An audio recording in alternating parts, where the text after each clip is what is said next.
Let's see, can you all hear me okay?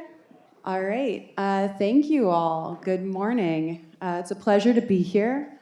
I'd like to start by thanking the Direct Air Capture Coalition, as well as Breakthrough Energy and the Good Energy Collective and RMI for their leadership in organizing this second Direct Air Capture Global Conference, and for giving us all the opportunity to be here today.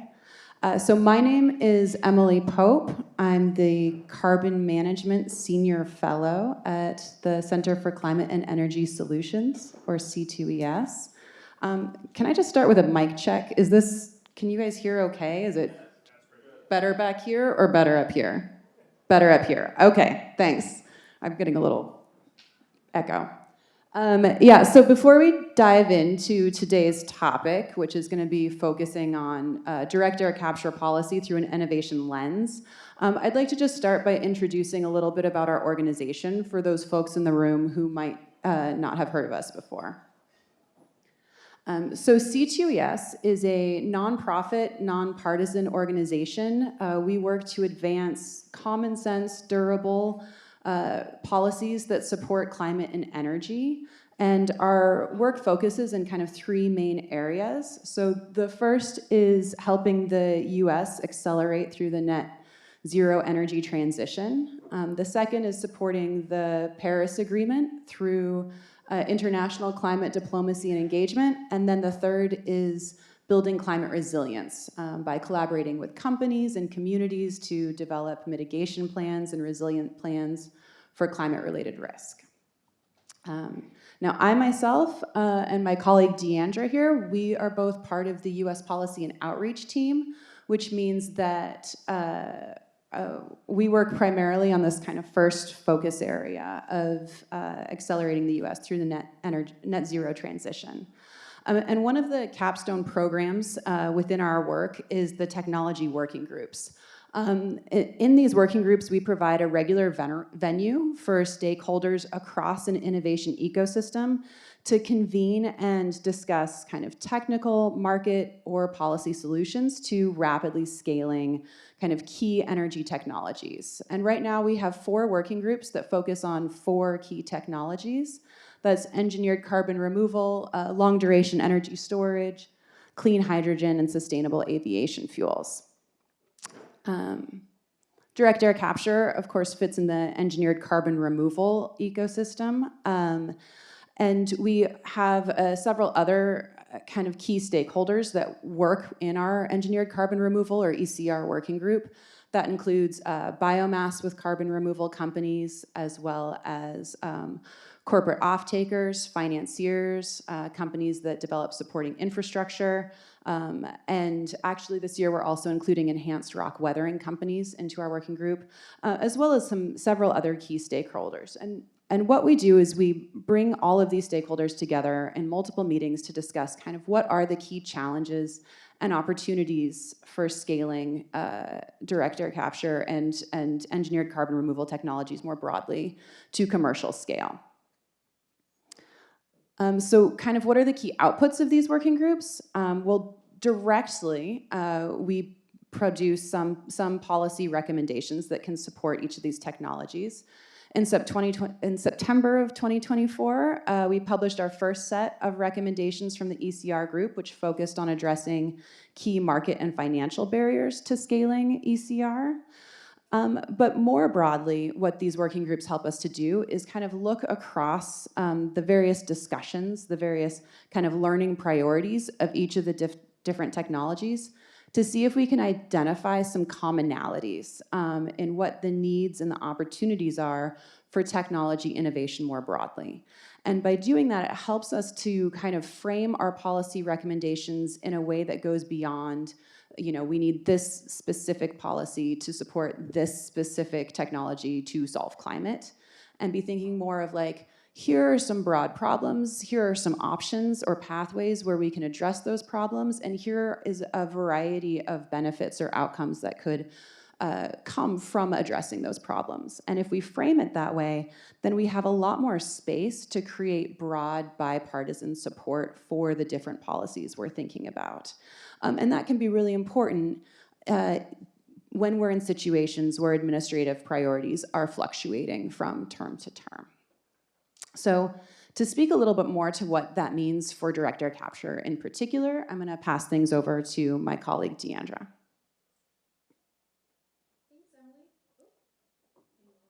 No. Can you all hear me? Great. Hi, everyone. It's wonderful to be here today. Happy St. Patrick's Day. My name is Diandra Angiello, and I'm a Technology Innovation Policy Associate Fellow at C2ES. So I have the privilege of supporting C2ES's 4 technology working groups, including the Engineered Carbon Removal Working Group that Emily just told you a bit about. And so the goal of this group is to ensure that direct air capture and CDR more broadly can scale to the capacity needed to avoid the worst impacts of climate change. And so federal policy is super essential to helping us get there. I'm sure there are a number of US-based DAC developers in the room who are familiar with the current programs and policies that the federal government employs to support carbon management projects. There's also no doubt that you're keenly aware of the uncertainty associated with some of those programs right now in this current political environment. And so what do we do about that? Well, our proposition is that by better understanding how these policies support the innovation landscape, it'll be easier to identify alternatives to at-risk programs that can serve similar functions but are more politically viable at this moment in time. And so this knowledge will help us to examine where there are gaps in the innovation landscape, where new policies are needed, and if there's any alignment with the current administration and Congress. And then finally, this knowledge also helps us to better make the case that this is an efficient use of taxpayer dollars. And so over the course of this presentation, we're going to do 3 key things. The first is we're going to give you a little crash course on what we mean by innovation policy, just so that we're all on the same page. So what is the language we need to talk about these things, and how do we do so? Second, we're going to take a look at the DAC policies that you care most about preserving, and we're going to map them out across the innovation process and the ecosystem functions. And then finally, collectively as a group, we'll brainstorm where there may be alternatives, gaps, or opportunities in this current administration and Congress for DAC-related policies. And so I'm going to turn things back to my colleague, Emily. Thanks, Diandra. So yeah, we're going to just jump into kind of this Innovation Policy 101. So the why and the how we use innovation policy. And the why of it is actually pretty straightforward, right? So it's no secret that in the United States, conservative lawmakers are generally less receptive to climate policy. And of course, that leads to some fair amounts of uncertainty about what the future holds for climate programs, at least in the next 4 years. But it's worth being aware that direct air capture is supported by policies that not only fall in the categorization of climate policies, but can also fall under the category of innovation policy. And while climate might be a somewhat divisive issue in Washington, technology innovation has an incredibly durable record of receiving bipartisan support. Right? Over the last 75 years, myriad agencies and programs have been developed for the specific purpose of driving innovation, and they've been developed by administrations that are led by both Democrats and Republicans. And this is essentially because the benefits that come from innovation go beyond what that innovation or that technology is specifically meant to address, right? So for example, kind of at the broadest scale, innovation policy is going to support things like domestic manufacturing or creating new jobs or ensuring that the United States can maintain its global competitiveness. right? More specifically, it can actually address specific national goals like ensuring national security or ensuring energy abundance or combating diseases, that sort of thing. And then finally, any sort of innovation has an incredibly high potential for a strong return on investment for taxpayer dollars, which is very compelling to any lawmaker. And this is just because of the tendency for technologies to go well beyond their first uses that are initially funded by federal programs. I'll prove it. There's a few key examples, right? So when we think about computers, those were initially invented by the War Department in the 1940s for the purpose of war simulation. And now all of us carry a little tiny computer in our pockets so we can check the weather and talk to our friends. The very first solar power generation, that was created by NASA for satellites, and now we use solar panels to power our houses and our cars. And even the mRNA vaccines that we developed for addressing the COVID-19 pandemic is now being expanded in their uses, right? They're being developed to address other serious diseases and even treatments for cancer. Right? So that is why policymakers like innovation policy, and that is why we want to be talking about direct air capture policy through this lens of innovation. How we do it is something that Diandra is going to cover for us. Great. So this innovation process exists widely within scholarship, although this figure was adapted from a 2020 ITIF paper, and it's a helpful way to think about the type and level of government support needed to help scale nascent technologies. And so in the first two stages of the innovation process, that's where federal support is needed the most. That's where preliminary research and de-risking are most critical. However, a comprehensive suite of policies across all four stages is often needed for a nascent technology to reach commercial deployment. And so each stage of the process has a specific function. For instance, in the R&D stage, the focus is on generating core ideas and demonstrating how they might have value in practice. In the prototyping and demonstration phase, the focus is on translating R&D insights into real-world projects. In the early adoption stage, this is where commercial viability is reached at a technical scale and where some market acceptance must be established by customers. And then finally, for commercial deployment, this is where innovation improves iteratively as performance and key milestones are reached. And sorry, can you just go back for 1 sec? And so as the figure reflects, this is often a non-linear process where the findings in one stage can help inform other stages of the innovation process. So another way you can think about innovation policies is through the ecosystem functions that they support. And so this was adapted from an IEA paper from 2020, and it refers to resource push, knowledge management, user pull, and socio-political support. And so for instance, in resource push, this supports R&D, workforce development, and infrastructure build-out. This can typically be thought of as supply-side policies. And so an example would be public funding for R&D. Knowledge management enables information exchange between other users and new products, and so intellectual property laws could help support that.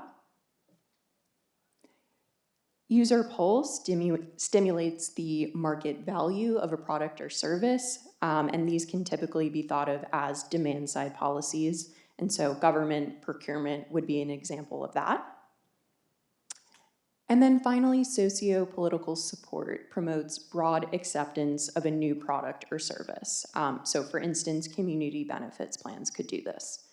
And like the innovation process, you're often going to need multiple policies across all four functions for a nascent technology to reach commercial deployment. And so we're going to talk a little bit about what that means within a DAC-specific context in a minute.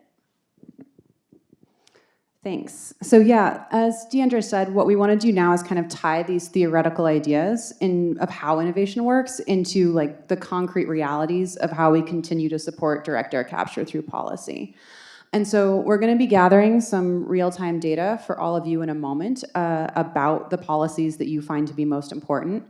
And I realize that there is a growing list of both state level, federal level, and even international level policies and programs that are supporting direct air capture or carbon removal more broadly. But for this exercise, we're just going to focus on a few kind of significant federal level policies that are the most directly aligned for direct air capture. So this is the list of those policies. We're going to be looking at the 45Q tax credit that was enacted in 2008, but expanded to explicitly include direct air capture in 2022. The CDR Purchase Pilot Prize that was developed in 2023. The Regional DAC Hubs program that was developed as part of the Infrastructure Investment and Jobs Act, or better known as the Bipartisan Infrastructure Law. We'll also want to think about Class 6 wells, so the management of the Class 6 well program that includes the approval of well applications, mostly by the APA. We've got the Department of Energy National Lab-led programs for advancing MRV. This was most recently expressed as $15 million in grants for 4 lab-led public-private projects for establishing MRV best practices.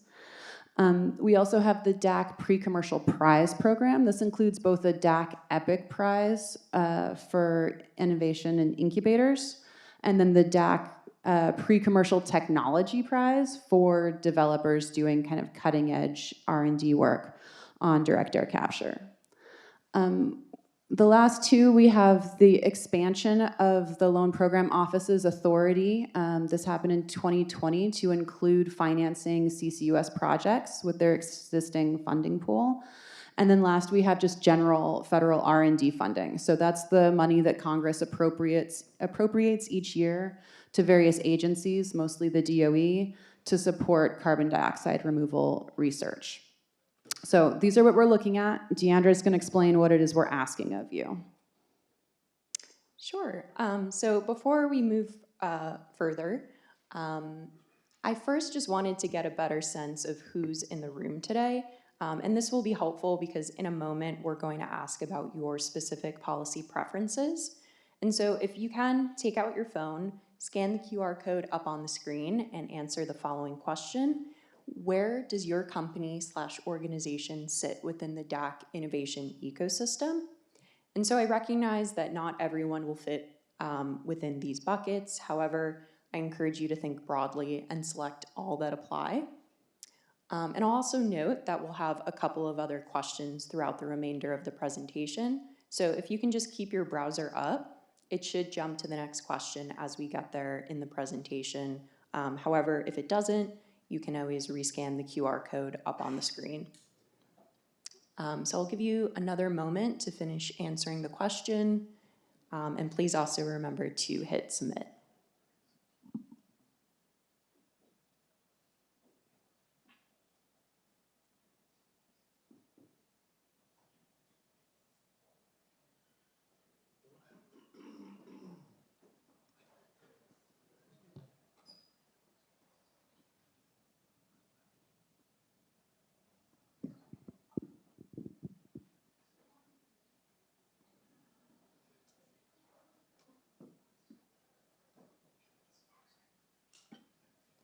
Okay, so interesting. It looks like quite a few of you are other. I'd be curious to see what that is over the next 2 days. But also a good chunk of you are DAC providers, as to be expected. Overall, it looks like we have a pretty broad representation across the DAC innovation ecosystem. And so I'm going to queue up the next question.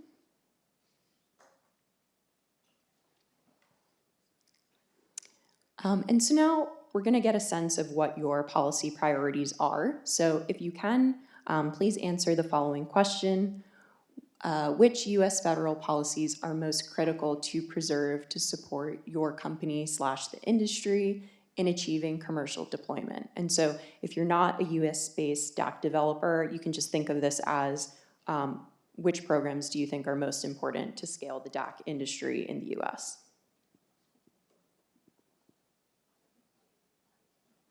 And I'll give you another moment to finish answering.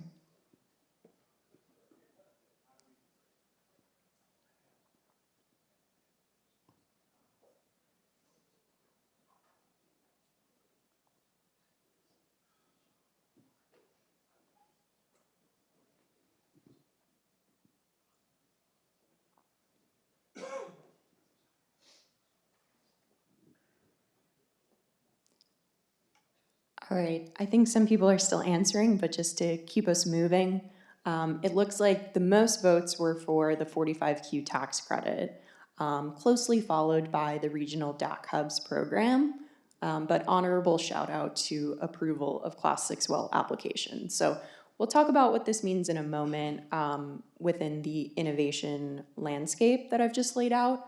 But until then, I will turn it back to Emily. Thanks. Okay, so I realize we're kind of tight on time, so we'll move through these a little bit quickly. But what we've done here is we've mapped out all 8 of those innovation policies onto our innovation process here. The goal to do that is to both understand what services each of these policies is specifically supporting, what innovation stage it's supporting, and also to help us think about whether there are alternatives to those policies that we value the most. A few key things that I'd like you to take note of. Most of these policies support more than one innovation stage. That might be because they're helping us transition from one stage to the next. It might be because there's multiple components to that policy that serve different stage. It might be that different beneficiaries are interacting with this policy in different ways. So for example, for the MRV program, you know, a regulator or a third-party verifier might be using these programs to develop their MRV best practices. So that's going to be a research and development tool. But of course, a DAC developer needs those tools to exist in order to advance into kind of commercial stage. So they're going to be using that in the early adoption phase. All right, the last thing to note is that in each of these different stages, there's more than one policy that's supporting it. And that is partly because these are doing different ecosystem functions. Diandra will speak to that. And partly because there's just some redundancy, and that's something that we can potentially exploit if we need to, if any of these programs are scaled back. So the 2 that we really cared about here were the 45Q program and the regional DAC hubs. And those are both supporting kind of the later stages. That makes sense. We as an industry, the direct air capture is ready to scale to commercial scale as quickly as possible. A lot of us are in the prototype, demonstration, early adoption phase and trying to grow, and these are going to help us do that. Both through the DAC hubs kind of reducing the capital pressure, both by sharing resources and infrastructure and supporting the actual capital costs through public-private partnerships. And then that 45Q tax credit is kind of just helping us improve our financial viability of these early projects. Now, there are other programs that can do both of those things, right? We can find ways to share infrastructure, not necessarily through a DAC hub. We could potentially partner with like another major source of CO2, like a point source capture project to share infrastructure. There are other ways that we can kind of reduce the risk of these early projects, either by expanding, say, the loan program office or expanding federal procurement or increasing private demand signals. Those can also help us in this early adoption phase. And so while we certainly hope that we can maintain these programs, we're going to keep advocating for them, there are other kind of options we have to work in this same space.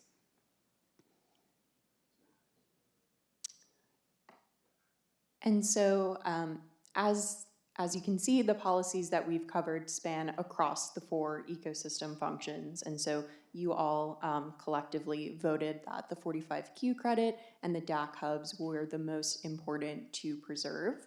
And so the 45Q credit would fall within the resource push and the user pull functions, whereas the regional DAC hubs program would fall under 3 actually: resource push, knowledge management, and socio-political support. So in the case of the 45Q tax credit, if it's the developer claiming it, that could be a way to finance your project, so more of a supply side policy.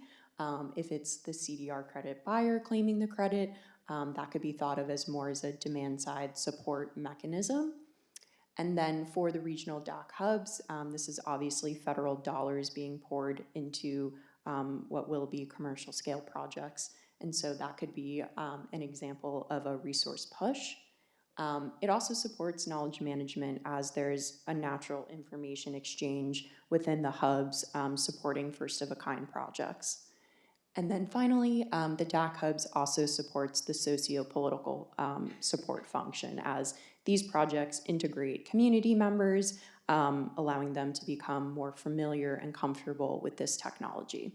And so, as Emily noted, several policies can support more than one function. And so while we do hope that the 45Q tax credit and the DAC hubs are preserved, it's important to stay dynamic on what other policies could serve similar functions but may be more politically viable at this moment in time. And so, for instance, with the DAC hubs, another socio-political support policy could be regulatory frameworks that ensure responsible deployment. For knowledge management, it could be open data initiatives or different types of public-private partnerships. And then for resource push, you could have other types of loans or innovation prizes. And then for 45Q, similarly on the resource push end, other types of grants, loans, or innovation prizes. And then on the user pull function, regulatory mandates or government procurement could be an example. And I'll also just note that there are some clear gaps in the user pull and socio-political support columns, which could signal some opportunities for future policies. Thanks, Diandra. So we hope those slides were a little bit helpful for you in thinking about kind of why the policies that you care most about are so important, what they're actually supporting, what role they fill. For the last few minutes of this, we would like to kind of switch gears and look forward, thinking not about what we have, but what we still need and what is possible. So we're going to ask you 2 more questions. Both of these we'd like you to answer with just typing in a short answer. And so the first of these questions, again, you can use the QR code if you need to, is what are currently the biggest barriers to scaling direct air capture in the US that are not being sufficiently addressed through policy? And as you guys see, as you enter your answers, they'll populate on this screen. Remember to press the submit button on them. Yes, I do see a few responses that Trump is a barrier. Maybe we can work on that. That can be a good goal. Maybe Kobe, if you click on the grouping, we can take advantage of artificial intelligence to see more of these answers. Maybe. Or maybe we're going to break AI. Here we go. So there's a lot of things, a lot of answers have the word demand in it, thinking about ways to encourage both public and private demand. There are a few ideas in our policy recommendation brief on that, so we'd be happy to chat with you more. Finding ways for supporting capital, so maybe expanding some of the programs that we looked at, or developing some new ones, and certainly thinking about how we deal with the energy competition right now. Is there places to find clean, firm energy or collaborative efforts we can make there? Thanks for that. Okay, we're gonna pass to one last question, maybe a hopeful one, maybe one to seed discussions for the rest of the day. And that is, what are some federal policy opportunities to accelerate the scale of direct air capture that you see under the current administration and Congress? Is there anything we can do right now?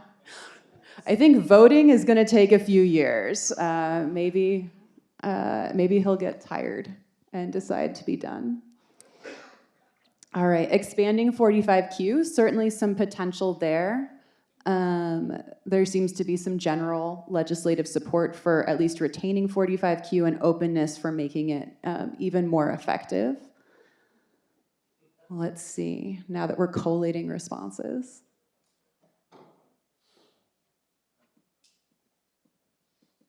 The suspense is killing me.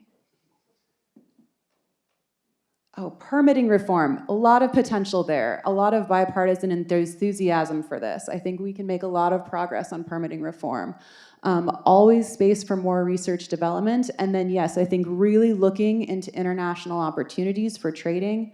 I think demonstrating to this administration that there is global market demand for direct air capture, even if it's not a priority nationally here, is going to do a lot in ensuring that we continue these federal programs working over the next 4 years.